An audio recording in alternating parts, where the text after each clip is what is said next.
Good morning students. आज हम trigonometry में इसकी identity sine of A plus B equal to sine A cos B plus cos A sine B इससे prove करना सीखेंगे।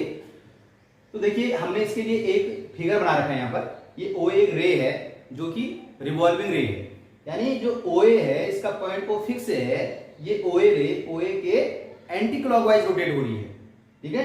तो माना किसी क्षण ओ ए से ये एंटी क्लॉकवाइज जब रोटेट हो रही है तो इसकी पोजीशन ओ बी हो जाती है और इस दौरान ये ओ ए से एंगल ए बनाती है, और अगले ही क्षण इसकी पोजीशन ओ बी से ओ सी हो जाती है तो ये ओ सी रे ओ बी से एंगल बी बनाती है। फाइनली जो ओ सी रे है ये ओ ए से कितना एंगल बनाएगी, ए प्लस बी एंगल बनाएगी। अब हमने ओ सी जो रे है इस पर एक पॉइंट पी लिया, ठीक है। तो इस पॉइंट पी से हमने दो परपेंडिकुलर ड्रॉ की हैं, एक तो पी आर और एक फिर पी क्यू, ठीक है।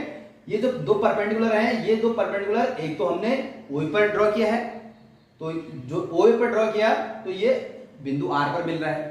दूसरा परपेंडिकुलर हमने ओ बी पर ड्रॉ किया है जो कि क्यू बिंदु पर मिल रहा है, ठीक है। तो इसलिए परपेंडिकुलर एक पी आर हो गया और एक पी क्यू हो गया। अब हमने इस पॉइंट क्यू से यहां से भी हमने दो परपेंडिकुलर ड्रॉ किए हैं। क्यू से एक परपेंडिकुलर हमने ओ ए रे पर डाला जो कि एस बिंदु पर मिल रहा है, दूसरा परपेंडिकुलर हमने पी आर लाइन पर डाला, कहां से, क्यू से, ठीक है, जो कि एम बिंदु पर मिल रहा है, ठीक हो गया। अब हम यदि पी ओ आर इस ट्रायंगल की बात करें, क्योंकि ये तो परपेंडिकुलर है, इट मींस ये आपका समकोण त्रिभुज हो गया। कौन सा त्रिभुज, पी ओ आर, ठीक है। तो यहां पर in triangle P O R, इसमें देखिए इस समकोण त्रिभुज में यदि इस एंगल की बात करें हम, ये टोटल एंगल क्या है, ए प्लस बी है। तो इसका यदि हम साइन लेंगे तो sine A plus B is equal to, यानी साइन थीटा क्या होता है, लंब बटे कर्ण। तो इसमें बताइए मुझे कौन सा लंब है कौन सा कर्ण है। देखो ये लंब है पी आर, कर्ण क्या है ओ पी, ठीक है। अब जो पी आर है इसको भी मैं लिख सकता हूं P M plus M R, P M plus M R upon O P. देखो इसको फिर मैं इस तरह से लिख सकता हूं P M upon O P plus M R upon O P, ठीक है। अब देखिए पी एम ये साइड है, ओ पी ये साइड है, यानी ये एक ही ट्रायंगल के साइड नहीं है, इनमें रिलेशन स्थापित करना थोड़ा कठिन हो जाएगा। तो अब हम देखते हैं इस ट्रायंगल में ओ एन आर इस ट्रायंगल में और ट्रायंगल पी क्यू एन इस ट्रायंगल में, ये एंगल और ये एंगल दोनों वर्टिकली अपोजिट एंगल है, इक्वल होंगे। और ये जो एंगल है ये क्या है, समकोण त्रिभुज है ये, यानी ये जो एंगल है ये राइट एंगल है, ये भी राइट एंगल है, ठीक है। तो ये एंगल और ये एंगल दोनों इक्वल होने चाहिए, यानी ये ए है तो इस एंगल को भी ए होना पड़ेगा, ठीक हो गया। अब हम इस ट्रायंगल को छोड़ रहे हैं, पी क्यू एन को हम छोड़ रहे हैं, हम ट्रायंगल ले रहे हैं पी क्यू एन, ये ठीक हो गया। यहां पर देखिए हमको पी एम लिखा हुआ है, तो यदि हम पी एम और पी क्यू में रिलेशन देखें तो इनमें हम एक रिलेशन स्थापित कर सकते हैं, ठीक है। तो पी एम को तो मैंने ऐसे रहने दिया और अपॉन पी क्यू लिख देता हूं मैं, पी क्यू। अब यहां तो पी क्यू था नहीं, तो इट मींस हमने पी क्यू से यहां पर डिवाइड किया था, तो यहां पर हमको क्या करना पड़ेगा, पी क्यू से हमको इसे मल्टीप्लाई भी करना पड़ेगा, और ओपी को मैं यहां पर लिख देता हूं। अब यदि पी क्यू साइड से पी क्यू ये कैंसिल आउट हो जाते हैं तो क्या बचेगा, पी एम अपॉन ओपी बचेगा, यही बचेगा ना, ठीक है। और इसको मैं ऐसे ही लिख रहा हूं, एम आर अपॉन ओपी, इस तरह से मैंने लिख दिया, ठीक हो गया। अब देखिए पी एम और पी क्यू ये एक ही ट्रायंगल के साइड है, इसका आप रिलेशन हम स्थापित कर सकते हैं। देखो पी एम ये है और पी क्यू ये है, यानी ये समकोण त्रिभुज पी क्यू एम, इस समकोण त्रिभुज में ये कर्ण है, ठीक है, और पी एम क्या है, आधार है, और P M upon P Q मतलब आधार बटे कर्ण, आधार बटे कर्ण का मतलब हो गया कॉस थीटा, और थीटा कितना है, ए है।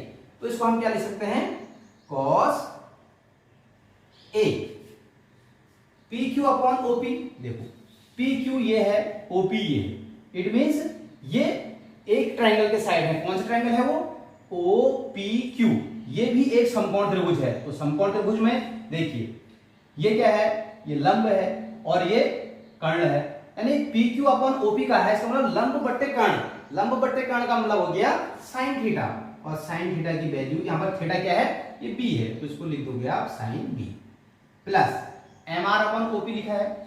देखो MR ये है, OP ये वाली साइड है, ये एक ही ट्रायंगल के साइड नहीं है। यदि हम इस फिगर की बात कर रहे हैं MQSR, ये जो फिगर है ये एक आयत है, रेक्टेंगल है, और आयत की जो आमने सामने की भुजाएं हैं वो इक्वल होती है, यानी कि MR और QS। ठीक है, MR को मैं QS के इक्वल लिख सकता हूं, QS अपॉन यहां पर OP लिखा हुआ है। ठीक है, cos A sin B plus QS, QS ये वाली साइड है और OP ये साइड है, ये भी बिल्कुल अलग अलग साइड है, एक ही ट्रायंगल की साइड नहीं है। तो यदि हम QS और OP को देखें, ये OQ को देखें, तो ये एक ही ट्रायंगल के साइड होंगे। तो हम QS को तो ऐसे ही लिखेंगे यहाँ पर, और जहां पर OP लिखा हुआ है वहां पर मैं लिख देता हूं OQ। ठीक है, OQ। यहां से मैंने इसको डिवाइड किया है तो यहां मल्टीप्लाई कर दूंगा OQ से। अब जो OP है इसको मैंने ऐसे लिख दिया, यहाँ पर देख, OQ से OQ मैं कैंसिल करता हूं उसको, तो क्या बचेगा, QS अपॉन OP बचेगा। ठीक है, अब देखिए पहले हम इसको देखते हैं, QS अपॉन OQ, QS ये है और OQ ये है, ये भी एक समकोण त्रिभुज है। समकोण त्रिभुज में ये लंब है और ये कर्ण है, ये आधार है। तो यानी जो QS है लंब और OQ है कर्ण, तो लंब बटे कर्ण क्या हो जाएगा, साइन थीटा। अब थीटा कितना है, यहां पर A है, साइन A मल्टीप्लाई OQ और OP।